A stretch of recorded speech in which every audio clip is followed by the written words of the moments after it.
Welcome in, everyone. Kicking off another deep dive here. Today, we're going to tackle something that really impacts every single one of us, no matter what you do or where you are, the labor market. Yeah, absolutely. We hear about it all the time, but do we really get how it all works? Who ends up in what job, what they get paid?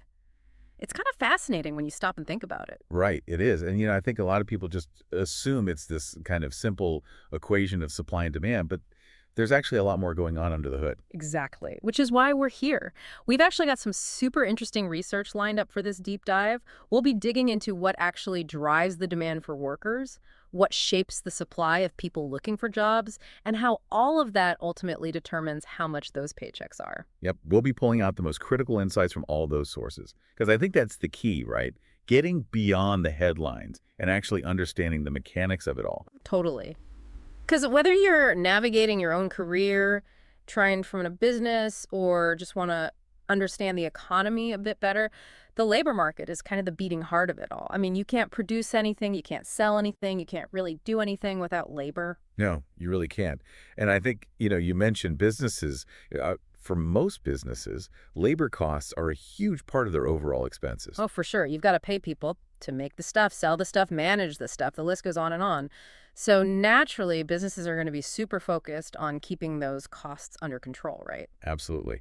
And the materials we've got here actually highlight two main strategies that firms use to manage their labor costs. Okay, let's hear them. What are they trying to do?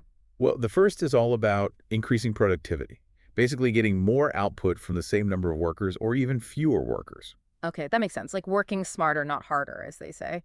What's the other strategy? The second strategy is all about reducing wages. And that can be, a little bit of a touchy subject. For sure, for sure. And just to be clear, we're just looking at the information here. We're not advocating for any particular approach, right? No, absolutely not. Mm-hmm. We're just unpacking the different ways that businesses try to manage this really significant expense. Okay, so that brings up another really interesting point from our research.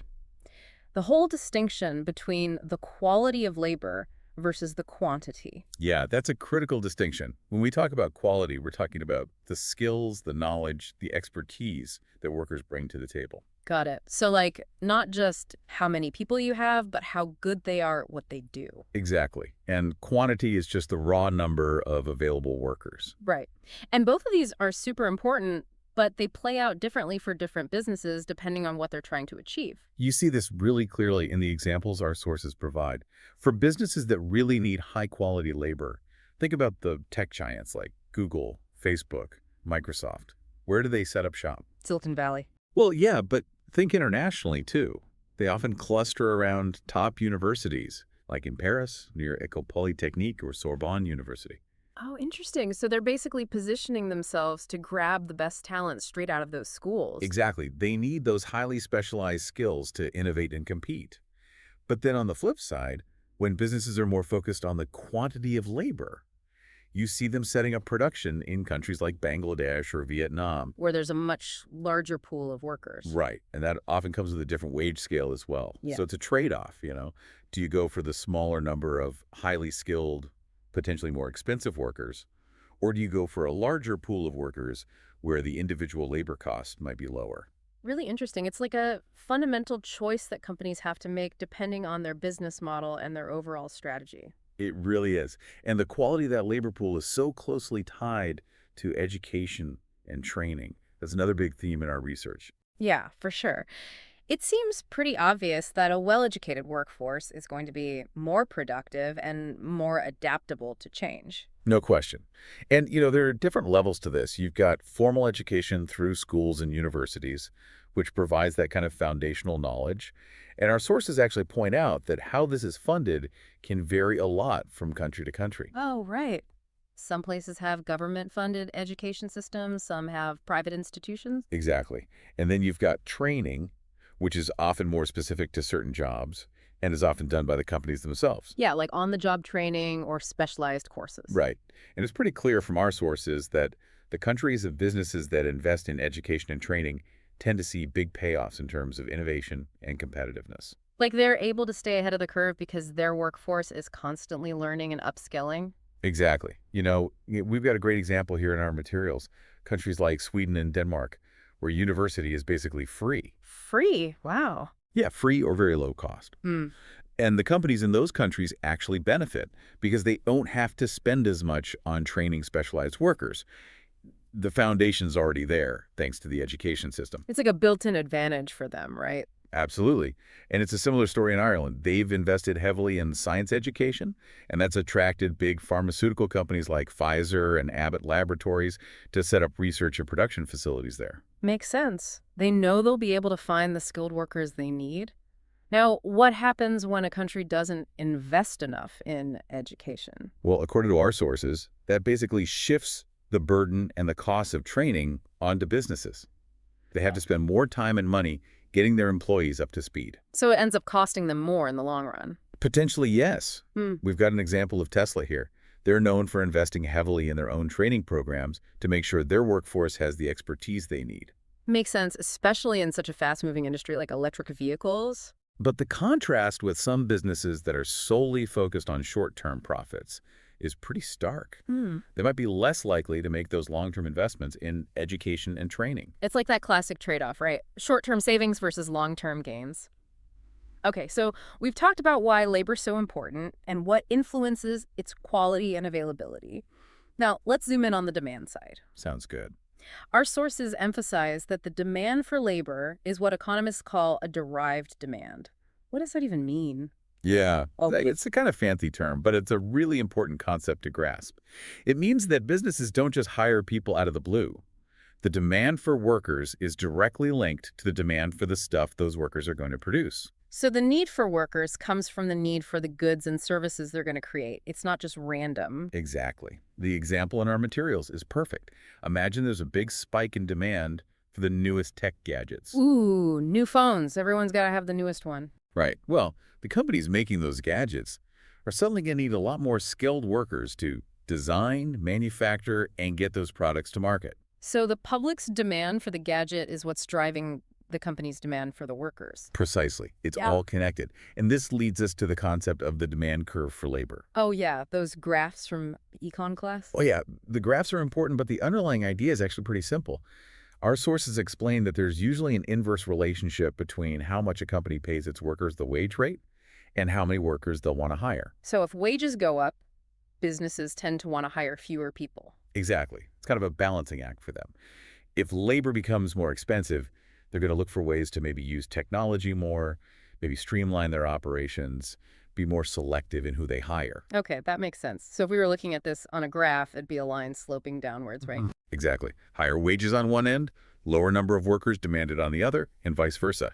Now, that's all movement along the curve. But there are also other factors that can actually shift the whole demand curve for labor. Meaning that even at the same wage level, the demand for workers could be higher or lower. You got it. And our sources lay out a few key factors that can cause this shift. All right, hit me with them. Well, one of the biggest ones is the price of the product that the company is making. Think about it.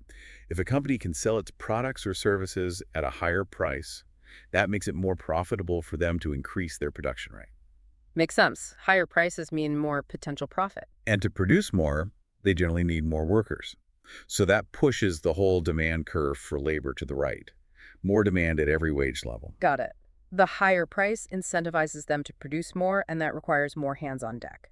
What else can shift the demand curve? Another huge factor is the overall demand for the final product itself. This is closely tied to that idea of derived demand that we were talking about earlier. Right, so if people are buying more of a certain product, companies are going to need more workers to make that product. Exactly. And if the overall economy is booming, people generally have more money to spend, which increases the demand for lots of different goods and services. Oh yeah, when times are good, people are shopping more. And that increased demand for what companies are selling directly translates into a higher demand for the workers who make those things. So again, the demand curve for labor shifts to the right. Got it. But then if there's a recession or an economic downturn, the demand for goods and services drops. And that means the demand for labor drops too. The curve shifts to the left. So the health of the overall economy really trickles down and impacts how many people businesses are hiring. For sure. Now, another factor our sources point to is something that's especially relevant in today's world. The ability to substitute capital for labor. Ah, you mean like using machines and automation instead of human workers? Exactly. Businesses are constantly weighing up whether it's more cost-effective in the long run to invest in equipment and automation rather than hiring more people. Yeah, we see that everywhere, right? From factory robots to those self-checkout kiosks at the grocery store. And if it becomes more cost-effective to switch to capital, the demand for labor for those specific tasks is going to decrease. The demand curve shifts left. Okay, makes sense. And finally, the productivity of labor itself can actually shift the demand curve. How does that work? Well, think about it. If workers become more productive, maybe they've had better training, or the company's implemented more efficient processes, They're getting more done in the same amount of time. right, that means the company can produce the same amount of stuff with fewer workers, or even more stuff with the same number of workers. So it's like they're getting more bang for their buck from each employee. Exactly. And because increased productivity can actually lower the average cost of production, it might actually incentivize companies to expand and potentially hire even more workers, shifting that demand curve to the right. So it's not always a straightforward equation. Sometimes making workers more productive can actually lead to more jobs overall. Sometimes, yes, but it really depends on a lot of factors. The sources we have here give us some great real-world examples of all these shifts in demand. Like what? Well, the explosion of online shopping and the resulting need for delivery drivers is a classic example of a huge increase in demand for labor. Oh, yeah. E-commerce basically created a whole new industry that needs a ton of workers to get those packages delivered. And on the flip side, the example of clothing manufacturers in Bangladesh and Vietnam investing in automation to handle more of the production. That's a clear example of how replacing human workers with machines can decrease demand for labor in those specific roles. Exactly. Okay, so we've looked at the demand side of the labor market in quite a bit of detail. Now, let's shift gears and tackle the other half of the equation, the supply of labor. All right, let's do it. Supply and demand, got to understand both sides of the coin. Absolutely. And the first thing to understand about the supply curve for labor is that it generally slopes upwards. Okay, so opposite of the demand curve. What's the logic behind that upward slope? Well, it basically boils down to this. Higher wages attract more people to a particular job or industry. Makes sense. If you're choosing between two similar jobs, the one that pays more is probably going to be more appealing. Exactly. That higher wage acts as an incentive, encouraging more people to offer their skills and services in that specific area. So it's like a magnet for workers. The higher the pay, the stronger the pull. You got it. Now, just like we saw with demand, there are other factors beyond just the wage rate itself that can cause the entire supply curve of labor to shift. All right, so what are some of the big things that can make that supply curve move? Well, one of the most basic ones is the size of the population. A larger overall population generally means there are more potential workers out there. Yeah, that makes sense. More people means more people who could potentially join the workforce. Exactly. Yeah. And our sources use India as an example. They have a huge and growing population, which means their overall supply of labor is constantly increasing. Got it. More people reaching working age equals more potential workers. Now, what about the age distribution of the population? That seems like it could have a big impact too. It definitely does. Countries with aging populations, like Japan, often see their labor force shrink as older workers retire, and there aren't enough younger workers to fill those spots. So fewer people entering the workforce than leaving it. Right. And that leads to a decrease in the overall supply of labor. On the other hand, countries with younger populations, especially in less developed regions, tend to have a larger potential labor supply. So demographics play a huge role in shaping the supply of workers. Huge role, absolutely. Another key factor our sources highlight is migration. Right, the movement of people between countries. Government policies and patterns of immigration can really affect the supply of labor, both in specific industries and for the economy as a whole. Policies that encourage or allow more migration can boost the available workforce. And that can be really important for countries that need more workers in certain sectors. We've got a really striking statistic in our materials. In 2022, migrants made up a whopping 36% of Singapore's labor force. Wow, that's a huge chunk of their workforce. Clearly, migration has a major impact on their labor supply. Okay, what else can shift that supply curve?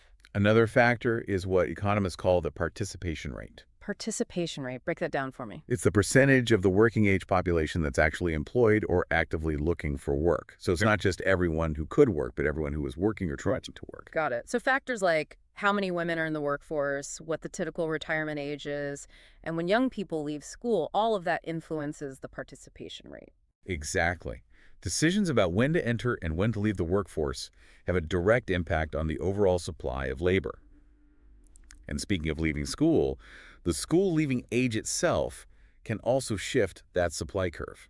Oh, right. Because if you raise the age when kids can legally leave school, that means fewer young people are entering the workforce in the short term. Precisely. Our materials use South Korea as an example. They're facing a decline in the number of school leavers, which is raising concerns about their future labor supply. Okay, makes sense. Now, what about the skills and qualifications that workers have? That must also play a role in the supply side of things. It's absolutely crucial. If you have a population with a higher overall level of skills and qualifications, you're naturally going to have a larger supply of workers who can take on those more specialized, higher skill jobs. So, like, if there are more medical school graduates, that means a greater supply of doctors and nurses. Exactly. And on the flip side, a very low school leaving age could actually lead to a less skilled workforce overall, which would limit the supply of workers for certain types of jobs. So, investing in education and training really pays off in the long run by increasing the supply of skilled labor. It really does. Now, the last factor our sources touch on is the mobility of labor. And there are two main types of mobility to consider here. Okay, what are they? The first is geographical mobility, which basically means how easily workers can move from one place to another to find jobs. So, if there are lots of job openings in one city but not in another, how likely are people to relocate? Right. And a lot of things influence that, like family ties, housing costs, transportation infrastructure. Yeah, it's not always easy to just pick up and move. No, it's not. The second type of mobility is occupational mobility. That's how easily workers can switch between different types of jobs. So, like if someone loses their job in one industry, can they easily find a new job in a different industry? Exactly. And that often depends on how transferable their skills are. Some skills are very specific to certain industries, while others are more broadly applicable. So, summing it all up, if it's hard for people to move to where the jobs are, or if their skills aren't a good fit for the available jobs, that can really constrain the supply of labor in certain areas or industries. Right. It's all interconnected. And our sources provide a couple of really clear examples to illustrate these shifts in supply. Lay 'em at me. Well, we already talked about India's growing population leading to an increase in their labor supply. More people reaching working age simply expands that pool of potential workers, shifting the supply curve to the right. Okay, that one's pretty straightforward. What's the other example? The other one is the UK raising their school leaving age.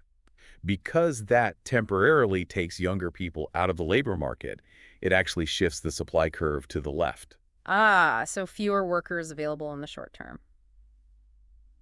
Okay, so we've explored the forces of demand and supply individually. Now comes the big question. How do these two powerful forces actually interact to determine the wages that people earn? Well, that's where the concept of labor market equilibrium comes into play. Equilibrium, that's a fancy word. Break it down for me.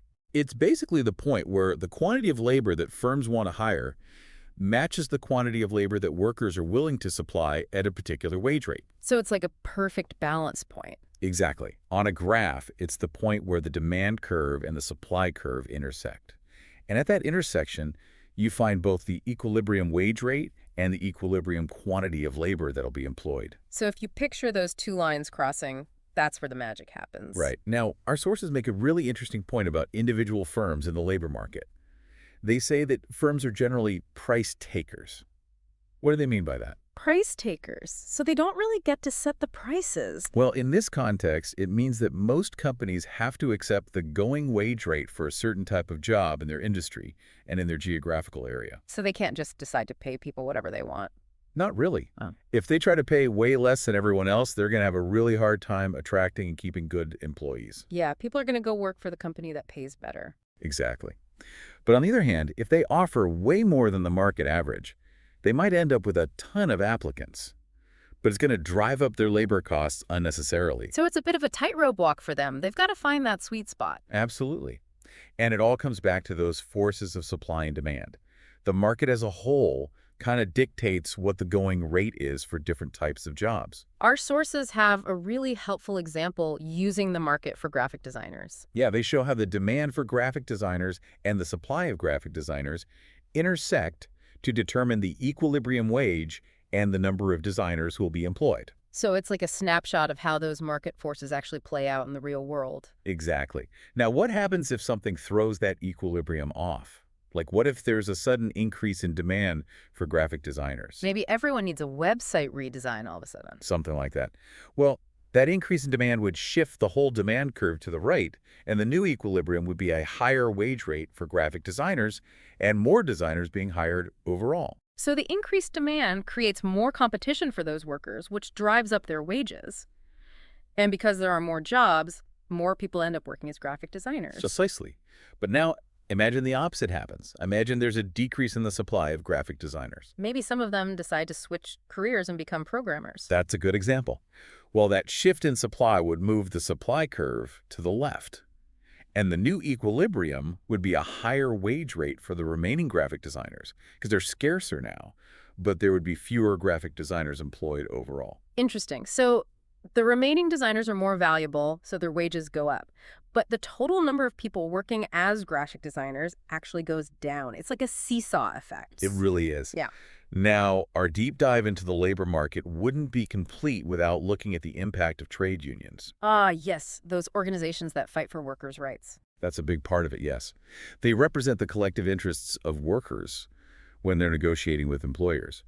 And their goals are pretty broad. They're concerned with wages, of course, but also things like benefits, health and safety, making sure workers aren't being discriminated against or exploited. So it's about more than just paychecks. It's about the whole working experience. And what's really interesting is how many different types of trade unions there are. Oh, really? Fill me in. You've got general unions, which represent workers from lots of different industries. So like a one-stop shop for workers' rights. Kind of, yeah. Then you have industrial unions, which focus on workers in a particular industry, no matter what their specific skills are. Got it. So like everyone who works in manufacturing or everyone who works in healthcare. Exactly. Then you have craft unions, which represent skilled workers in a specific trade, like plumbers or electricians. Ah, so they're focused on protecting the interests of those specialized trades. Right. And finally, you have white-collar unions, which represent professional, office-based workers. So like teachers, lawyers, accountants. Exactly. So it's a really diverse landscape. And how do these unions actually operate? Well, members pay regular fees or subscriptions, and in return, they get a whole range of benefits. Like what kind of benefits? Well, one of the biggest ones is collective bargaining power. The union negotiates with employers on behalf of all its members, which can give them more leverage than if they were negotiating individually. Makes sense. Strength in numbers and all that. Right. They also often provide access to training and development opportunities, legal representation if there's a dispute with an employer, and sometimes even discounts on various things. So it's like a package deal for workers' rights and support. Yeah, you could see it that way. Now, sometimes those negotiations between the union and the employer don't go so smoothly. That's when things get a little more heated, right? It can. And that's when unions might resort to what's called industrial action. Industrial action sounds serious. Well, it can be. It's basically a range of tactics that unions can use to try and pressure employers into meeting their demands. Like what kind of tactics? The most well-known one is probably strikes, where workers collectively refuse to work. Yeah, that'll definitely get the attention of management. It usually does. They can also have overtime bans, where workers refuse to work any extra hours. So sticking strictly to the contracted hours? Right. And there's work to rule, where workers do the bare minimum required by their job description and nothing more. Ah, so being super by the book. And then there's go slows, where they deliberately work at a slower pace than usual. So all these tactics are designed to disrupt the normal flow of work and put pressure on the employer. Exactly. Now, what does all this mean for the labor market as a whole? Well, the involvement of trade unions can actually change that equilibrium of wages and employment that we were talking about earlier. So they can have a real impact on the dynamics of the market. For sure. Through collective bargaining, they can often negotiate higher wages and better benefits for their members than those workers could get on their own. So they're leveraging their collective power to get a better deal? Exactly. And through their influence, they can also impact overall employment levels and working conditions in a particular industry or even across the whole economy. Okay, so it's about more than just wages. It's about shaking the entire landscape of work. Right. Our sources actually detail some of the specific areas where unions tend to focus their efforts. What are they laser focused on? Well, unsurprisingly, a lot of their energy goes into collective bargaining on wages, working conditions, and the overall terms of employment. Makes sense. They're trying to get the best possible deal for their members. Exactly. They push for wages that are above the legal minimum wage. They seek increases based on things like how much other industries are paying or the rate of inflation, and they often advocate for higher pay when the companies they're negotiating with are making big profits. So they're really looking at all the angles to justify those wage increases. They are. And they're also involved in negotiating standard working hours, overtime rates, and pushing for improvements in working conditions and the quality of the equipment that workers use. So it's about more than just the number on the paycheck. It's about the whole environment of work. Absolutely. And another really important focus for unions is protecting the jobs of their members. Yeah, especially in today's world where automation is on the rise and some jobs are becoming obsolete. It's a huge concern for workers. So unions often negotiate agreements that include provisions for retraining and redeployment of workers when new technology comes in. So trying to make sure that workers aren't just left behind when machines take over. Exactly. They also push for things like severance packages and better terms for workers if a company decides to relocate. So trying to cushion the blow if those job losses are unavoidable. Right. And they also work to minimize job losses during economic downturns and advocate for fair and transparent processes if layoffs do happen. So it's really about having the backs of their members in all these different situations. For sure. And it's not just about negotiating with individual employers. Unions also try to influence government policy on a broader level. So they're playing the long game too. They are. They lobby governments on all sorts of labor-related issues, like setting minimum wage levels, and sometimes they use the power of their members through things like large-scale strikes to try and influence bigger policy decisions that affect workers' rights and well-being. So they're a force to be reckoned with, both at the negotiating table and in the political arena. Absolutely. Now, one last thing that I thought was really interesting in our materials is that they actually point out some potential benefits of trade unions for employers, too. Really? That's not usually the first thing that comes to mind when people think about unions. I know, right? But the points they make is that for employers, it can actually be more efficient to negotiate with a single union that represents a whole group of workers than to have to negotiate with each worker individually. So it streamlines the process for them. Exactly. And in some industries, you even see a more collaborative relationship where union officials work directly with management on issues of mutual interest. So it's not always an adversarial relationship. Sometimes it can be a partnership. Sometimes, yeah. It really depends on the specific context. Okay, wow. We have really covered a lot of ground today. We've gone deep into the mechanics of the labor market, from the basic principles of supply and demand to the role of education, technology, and trade unions. We really have. It's a complex topic, but hopefully we've shed some light on how all these different pieces fit together. For you, our listener, we really hope this deep dive has given you a better understanding of the economic forces that are shaping your own career, the businesses you interact with, and the overall economic landscape that we all live in. Because whether you're trying to make sense of the news, make decisions about your own career path, or just understand how the world works a little better, knowing how the labor market functions is really valuable knowledge. No doubt about it. And to leave you with a final thought, something to ponder as you go about your day. We've talked about how technology is changing the demand for certain types of jobs. We've seen automation replacing some jobs, but also creating new ones. Right. It's a constant evolution. Exactly. So here's the question to chew on. As artificial intelligence and automation continue to advance, how do you think that's going to impact the labor market in the years to come? Yeah, what skills are going to be most in demand? What kinds of jobs will be created that we can't even imagine right now? Somebody keep thinking about. Absolutely. It's a fascinating time to be watching how the world of work is evolving. Thanks for joining us for this deep dive, everyone. We'll catch you next time. See you then.